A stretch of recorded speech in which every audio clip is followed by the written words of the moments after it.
आज हम external economy of steel and trade पढ़ेंगे। ये चैप्टर पढ़ेंगे। तो इसमें पढ़ना ये है कि एक्सटर्नल इकोनॉमी ऑफ स्टील के आधार पर किस तरह से इंटरनेशनल ट्रेड होता है हम उसे देखेंगे। तो सबसे पहले समझते हैं एक्सटर्नल इकोनॉमी ऑफ स्टील क्या होता है। तो इसमें कंपनी के बिजनेस का ग्रोथ कंपनी के बाहर की गतिविधियों के कारण होता है। कंपनी जैसे बड़ा हो रही है उनके कारण उनका एवरेज कॉस्ट कम होने की बात हम नहीं कर रहे हैं, यहाँ पर बात कर रहे हैं कि कंपनी के बाहर की जो गतिविधियाँ हो रही है उसके कारण इनका एवरेज कॉस्ट कम होता है। जैसे एक जगह पे बहुत सारे फर्म बनने से सर्च कॉस्ट घट जाता है, ये लेबर का भी सर्च कॉस्ट घट जाता है और दूसरा इस चीज़ का भी कॉस्ट घट जाता है कि जैसे कोई भी कंज्यूमर जब आएगा तो उन्हें पता रहेगा कि कहाँ पर कौन सा सामान मिलता है और इन्हें बेटर इंफ्रा फैसिलिटी भी गवर्नमेंट उपलब्ध कराते हैं या खुद भी अगर सब कंपनी मिलकर इंफ्रा बनाए तो वो सस्ता बना लेते हैं और गवर्नमेंट पॉलिसी सपोर्ट का भी इन्हें फ़ायदा मिलता है। तो अब इसके आधार पर किस तरह इंटरनेशनल ट्रेड होता है हम वो देखते हैं। तो जैसे यहाँ पर हम प्राइस एवरेज कॉस्ट ये सब रख देते हैं और यहाँ पर क्वांटिटी एवरेज रेवेन्यू। तो सबसे पहले अभी हम दो कंट्री की बात करेंगे। एक कंट्री वन रहेगा जो अर्लियर इन ट्रेंड रहेगा। कंट्री वन जो है अर्लियर इन ट्रेंड रहेगा, मतलब सबसे पहले यही मतलब इंटर कर रहा है मार्केट में। और एक रहेगा कंट्री टू जो नॉर्मली छोटा कंट्री रहेगा, वो लेट इन ट्रेंड रहेगा। इसे हम चैलेंजर कंट्री भी बोल सकते हैं। तो देखिए मानिए वर्ल्ड में ट्रेड हो रहा है तो पूरा वर्ल्ड का एवरेज रेवेन्यू का ग्राफ कुछ इस तरह से आएगा, डाउनवर्ड स्लोपिंग हो रहा जो नॉर्मली किसी भी डिमांड का होता है। और उसके बाद ये देखिए कि कंट्री का एवरेज कॉस्ट का हम ग्राफ बनाए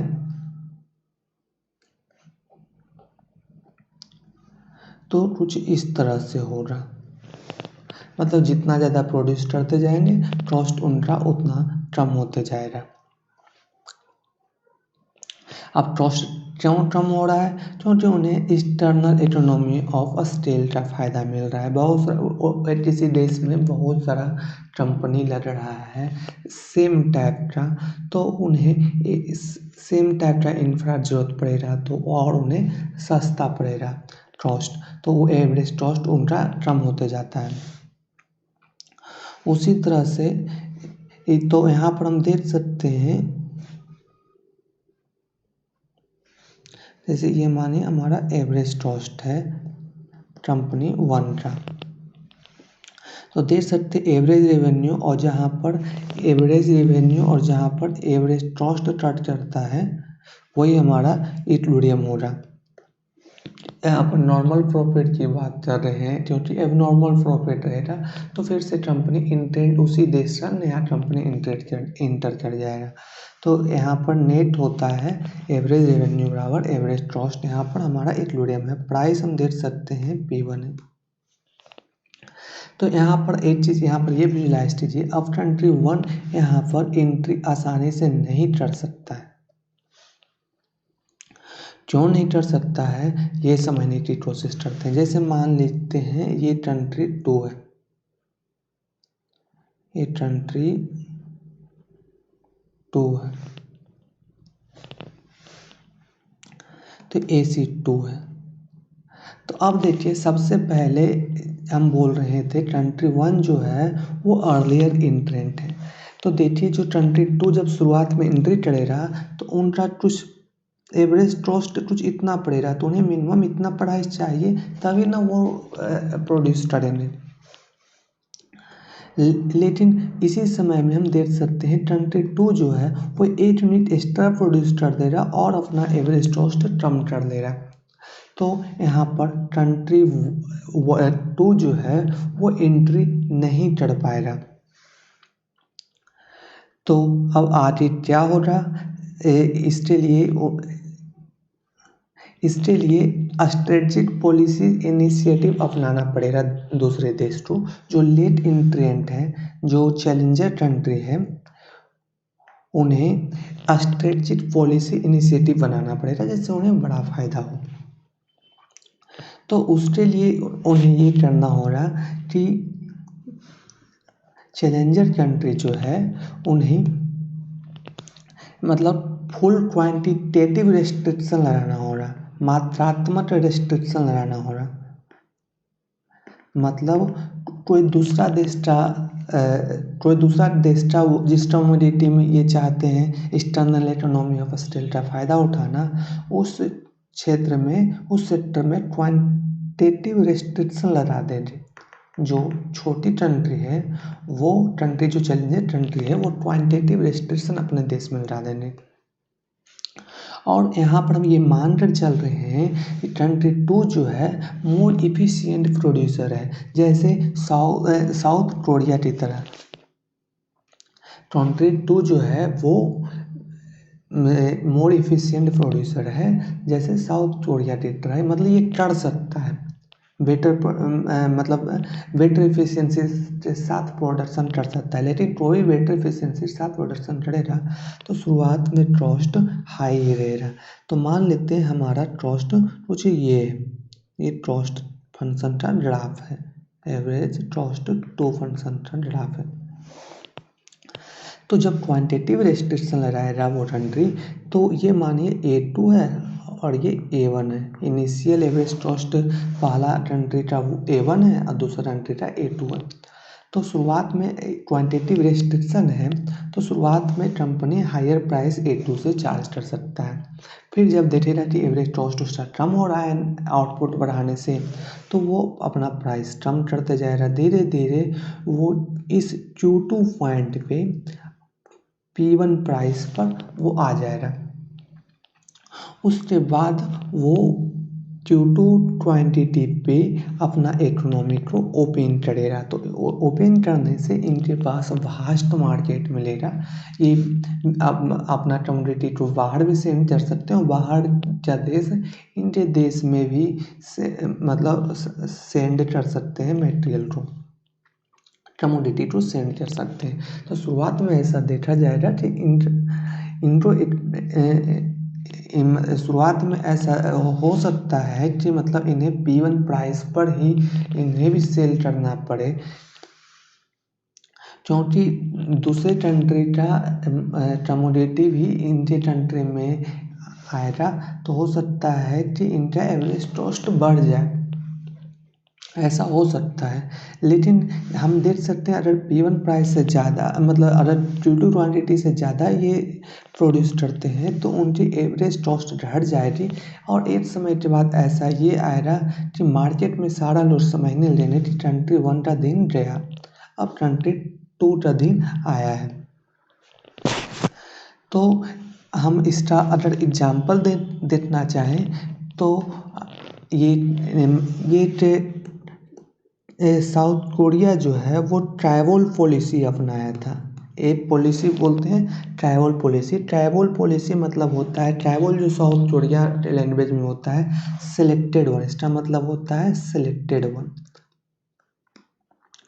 तो जो साउथ कोरियन गवर्नमेंट है उन्होंने 10 कंपनी को बोला था 10 साल के लिए कि आप इफ़िशिएंट रूप से प्रोडक्शन कीजिए, हम आपको फुल सपोर्ट देंगे। और अपने देश में क्वांटिटेटिव रेस्ट्रिक्शन लगा दिए थे। तो इसके बाद क्या हुआ, इसके बाद 6 कंपनी, ये 10 कंपनी में से 6 कंपनी जो है वो लार्ज इंडस्ट्रियल कॉन्ग्लोमेरेट के रूप में डेवलप हुई, जैसे सैमसंग, हुंडई,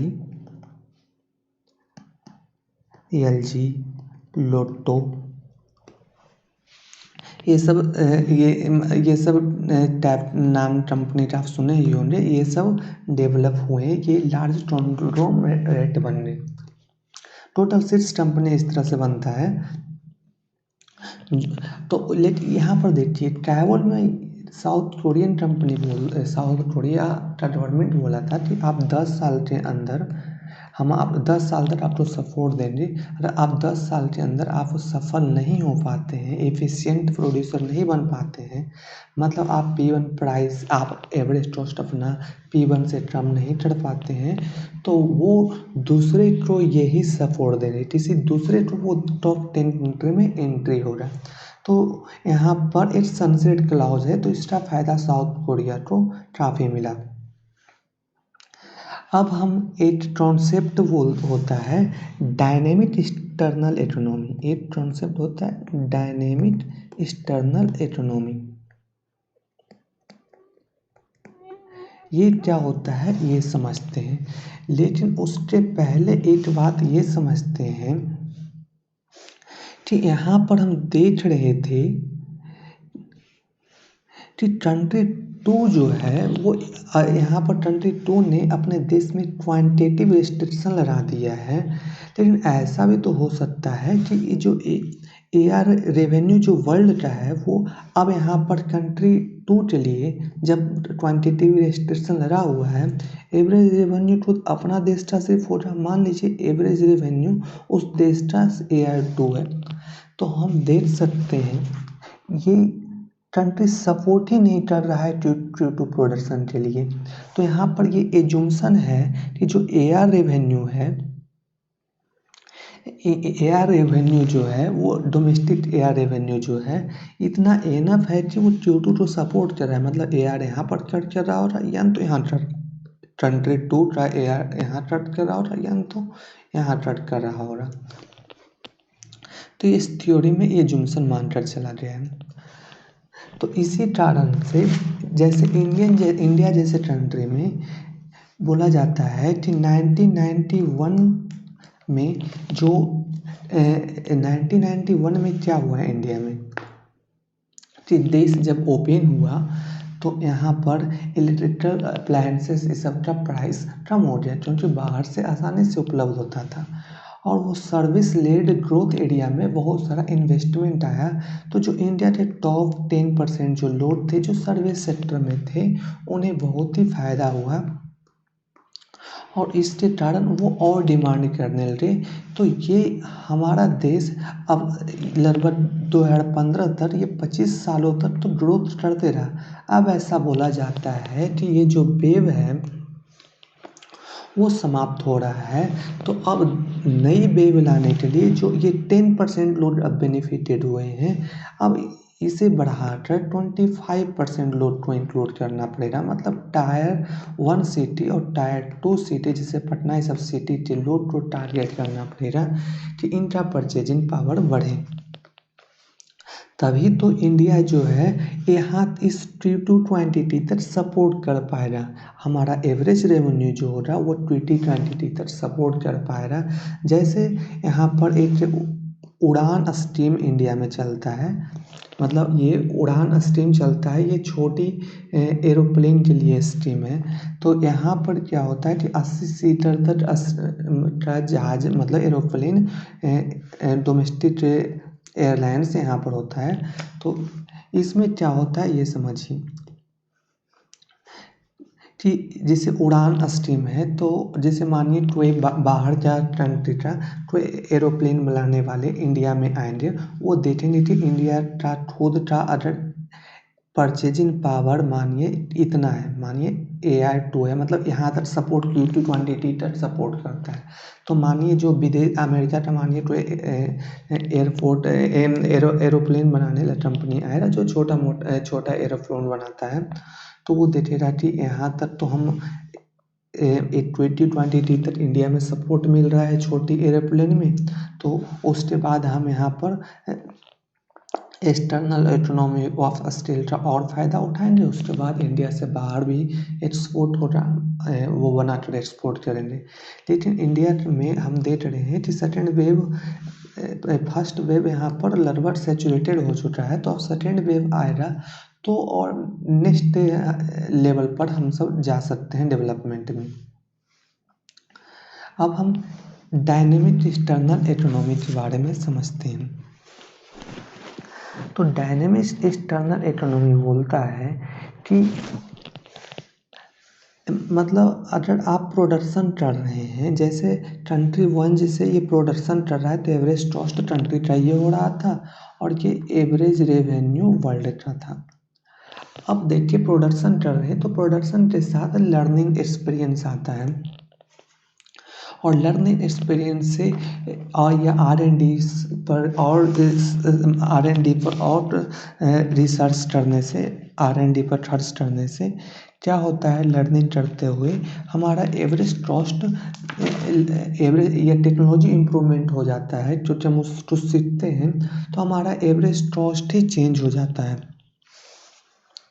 तो यहाँ पर एवरेज कॉस्ट ही चेंज हो जाता है, तो उस समय जो प्रोटेक्शनिज्म जो है वो काम नहीं करेगा, क्वांटिटेटिव रेस्ट्रिक्शन काम नहीं करेगा कंट्री टू के लिए जो चैलेंजर कंट्री है, क्योंकि एवरेज कॉस्ट ही कम हो रहा है कंट्री वन के लिए। ये कंट्री वन था, ये कंट्री वन है, तो एवरेज कॉस्ट ही कंट्री वन के लिए कम हो रहा है। तो यहाँ पर देख सकते हैं कि कंट्री टू ज़्यादा प्रोडक्शन भी करेगा और उसका एवरेज कॉस्ट भी कम रहेगा, तो वहाँ पर कंट्री टू उस समय कंट्री वन को ओवरटेक नहीं कर पाएगा। यही डायनेमिक एक्सटर्नल इकोनॉमी है, मतलब काम करने से कोई लोग सीखता है और उनकी एवरेज कॉस्ट कम होती है। Thank you.